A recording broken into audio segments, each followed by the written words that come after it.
दोस्तों रिसेंटली आपने देखा होगा कि मून पर काफ़ी सारे मिशंस किए जा रहे हैं और काफ़ी सारे देशों द्वारा किए जा रहे हैं। जब से भारत गया है तब से तो जैसे झड़ी लग गई है। तुरंत रशिया चला गया था अपने साथ ही, जापान जा रहा है, अमेरिका जा रहा है, तो बहुत सारे देश लगातार मून पर जा रहे हैं। हम तो साउथ पोल पर भी गए हैं और आगे फ्यूचर में मार्स पर भी बहुत सारे मिशंस होने वाले हैं। तो मतलब आपने देखा होगा कि जब एक प्लेनेट इतना बड़ा होता है तो उसके लिए रिसर्च करने में बहुत समय चला जाता है, एक जगह से दूसरी जगह जाने में बहुत समय चला जाता है। तो इसके लिए हम एक गाड़ी क्यों ना बना दें। तो मून पर अब एक गाड़ी चलाई जाएगी जिसमें बैठकर हम एक जगह से दूसरी जगह जा पाएंगे, एकदम फॉर्मूला रेस 1। देखो दोस्तों, बातें तो होती रहेगी लेकिन चैनल को सब्सक्राइब करना भी तो जरूरी है। चलती का नाम गाड़ी तो है, लेकिन ये गाड़ी कौन से मिशन में यूज़ होने वाली है। तो सबसे पहले जो अमेरिका है वो एक मिशन कर रहा है आर्टेमिस करके, तो उसमें इसको यूज़ करेंगे। तो आर्टेमिस का मेन उद्देश्य यही है कि मून पर वो लोग दोबारा से मनुष्यों को भेजें। 2024 तक शायद भेजने की बात चल रही है और एक उसमें पुरुष होगा, एक महिला होंगी, दोनों चंद्रमा पे अकेले होंगे। इसे नासा द्वारा संचालित किया जाएगा और जो भी इंटरनेशनल एजेंसीज होंगी स्पेस के तहत वो भी इनसे आकर कोलैबोरेशन करेंगी। नेक्स्ट पॉइंट है सस्टेनेबिलिटी। मतलब कि आपने देखा होगा कि अपोलो मिशन भी किया था, लेकिन उसका जो मेन उद्देश्य था वो बस ये था कि वहाँ पर लोगों को वहाँ लेके जाओ और वापस लेके आओ बस। लेकिन अब जो ये कर रहे हैं आर्टेमिस, इसमें कुछ ऐसा होगा कि परमानेंट वहाँ पर हम कैसे रहेंगे, सस्टेनेबल ह्यूमन प्रेजेंस वहाँ पर कैसे होगी, उसके लिए काफ़ी सारे वहाँ पर रिसर्च किए जाएंगे। तो ये मिशन लॉन्ग टर्म एक्सप्लोरेशन और रिसर्च को देखकर किया जा रहा है। अब एक तरह से फ्यूचर में हम जब मार्स पर आएंगे तो एक हमारे पास आइडिया होना चाहिए ना कि दूसरे प्लेनेट पर क्या क्या प्रॉब्लम्स आ सकती हैं। तो उसके लिए अपना चंद्रमा बेस्ट है, पास में है, ग्रेविटी भी कम है, तो आ जा सकते हैं इजीली। नेक्स्ट है यहाँ पर गेटवे।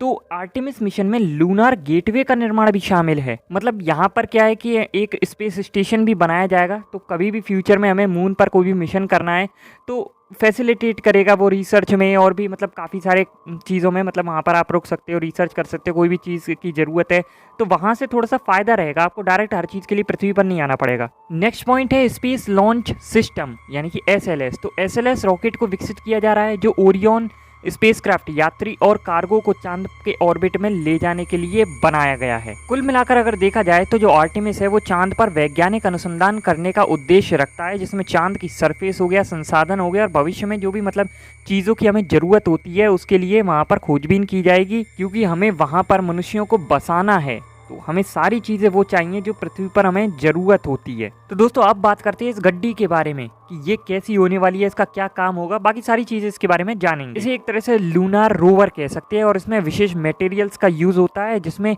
लूनार सरफेस पर ट्रैक्शन के लिए विशेष टायर्स शामिल होते हैं। तो ये इसके बारे में और भी चीज़ें बता दूंगा, ट्रैक्शन क्या होता है ये भी बता दूंगा। इसकी स्पीड कितनी होने वाली है, तो इसकी स्पीड 5 से 15 किलोमीटर होगी।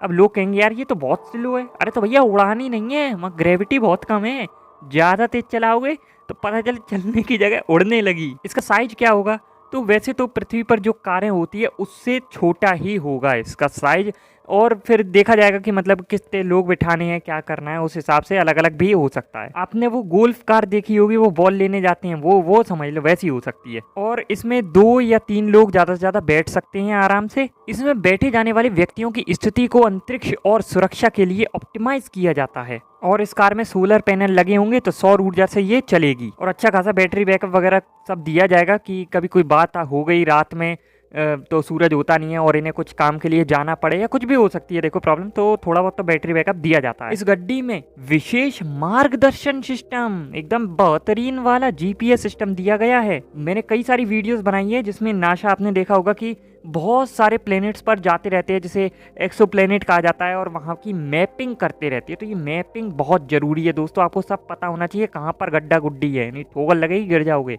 इन कार्स को विशेषतया मून के लिए बनाया गया क्योंकि वहाँ पर टेम्परेचर भी बहुत कम हो जाता है, कभी बहुत ज़्यादा हो जाता है, और वहाँ का टोटल एनवायरनमेंट कैसा है, सरफेस कैसा है, उसके हिसाब से बनाई गई है। एक चीज़ और ध्यान रखना है, इसको थोड़ा हल्का बनाया जाता है क्योंकि अगर भारी बना देंगे तो भाई दबाव पड़ेगा, और दबाव पड़ेगा तो जंपिंग जपांग होगा। तो अब आती है इसकी महत्वपूर्ण चीज़ें, क्यों ये सबसे खास कार है। इसमें एडिशनल इंस्ट्रूमेंट भी लगे होते हैं, जैसे कि कैमरा हो गया। कैमरा भी ऐसा वैसा नहीं यार, बहुत तरीके के कैमरे होते हैं। इंफ्रारेड कैमरा, ये कैमरा, वो कैमरा, तमाम तरीके के कैमरे इसमें लगे होंगे। स्पेक्ट्रोमीटर लगा होगा, ड्रिल लगी होगी, कहीं पर भी ज़रूरत है तो ड्रिल करके सैंपल कलेक्ट कर लो, तो सैंपल कलेक्ट करने के लिए भी इंस्ट्रूमेंट इसमें लगे होंगे। और यही इसका उद्देश्य है कि मतलब एक तो एक जगह से दूसरी जगह, मतलब दूर तक भी हम जा सकते हैं। सोलर पैनल लगे हैं तो फ्यूल खत्म होने की टेंशन नहीं है, और ड्रिल फ्रिल ये लगी है तो बहुत आसान हो जाएगा, सैंपल भी कलेक्ट कर सकते हैं। कुछ और भी इसमें रिसर्च के लिए इंस्ट्रूमेंट भी लगे होंगे, तो काफ़ी हेल्प मिलेगी इससे। दोस्तों, जो मैंने ट्रैक्शन शब्द बोला था ना, उसका मतलब होता है कि किसी वस्तु या व्हीकल के स्थिर रूप से चलने की क्षमता। और जो सरफेस है वो कोई भी हो सकती है, मतलब कि या तो प्राकृतिक हो सकती है या मैनमेड हो सकती है। जैसे कि प्राकृतिक में बर्फ गिर जाए, गड्ढा गुड्डी हो जाए,